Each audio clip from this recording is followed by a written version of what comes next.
আর পটাশপুরের পর নজর রাখবো পানিহাটির দিকে। পানিহাটিতে পর পর টিএমসি পার্টি অফিস দখল, যে ছবি আপনারা দেখছেন, পানিহাটিতে পর পর টিএমসির পার্টি অফিস দখল। সুবীর প্রতিনিধি আমাদের সঙ্গে রয়েছেন।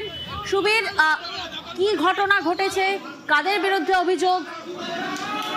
দেখো, পানিহাটি বিধানসভার অন্তর্গত অমরাবতী মোড় এলাকাতে তৃণমূল কংগ্রেসের যে একদম অনেক পুরনো পার্টি অফিস, তৃণমূল কার্যালয়, সেই কার্যালয়ে কিন্তু গতকাল একদম গভীর রাতে বিজেপির কর্মী সমর্থক যারা রয়েছেন তারা কিন্তু সেই পার্টি অফিস দখল নিয়েছেন। তারা পার্টি অফিসের দরজা তালা ভেঙে ভেতরে ঢুকে সেই পার্টি অফিস কার্যালয় তারা দখল নিয়েছেন। পাশাপাশি তোমাকে জানিয়ে রাখি, পানিহাটির পাশাপাশি বরানগর, কামারহাটি বিধানসভা অঞ্চল, এই সমস্ত অঞ্চলেও কিন্তু ব্যাপক ভাঙচুর করা হয়েছে এবং যারা তৃণমূল কংগ্রেসের যারা কর্মী সমর্থক তাদের বাড়িতেও কিন্তু ব্যাপক ভাঙচুর চালানো হয়েছে। মহিলারাও বাদ যায়নি, মহিলাদেরও কিন্তু ব্যাপক মারধর করা হয়েছে, তাদেরকে হুমকি ফের দেওয়া হচ্ছে রাতের পর রাত। এবং এই ঘটনাকে কেন্দ্র করে পুলিশের একটা নিষ্ক্রিয়তার ভূমিকা তারা পালন করছে।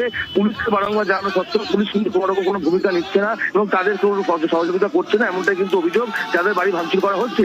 পাশাপাশি এই ঘটনায় অর্থাৎ বিজেপি কর্মী সমর্থক যারা, বিজেপি এই যে ক্ষমতায় আসার পর এই যে বিজেপি কর্মী সমর্থকদের এত উৎসাহ এবং এত উল্লাস এবং তার যেটা এই ধরনের বাড়ি বাড়িতে কার্যালয়ে হামলা, এটা কিন্তু কোনো একটা জায়গাতে যেখানে বিজেপি বলেছিল যে কোনোরকম কোনো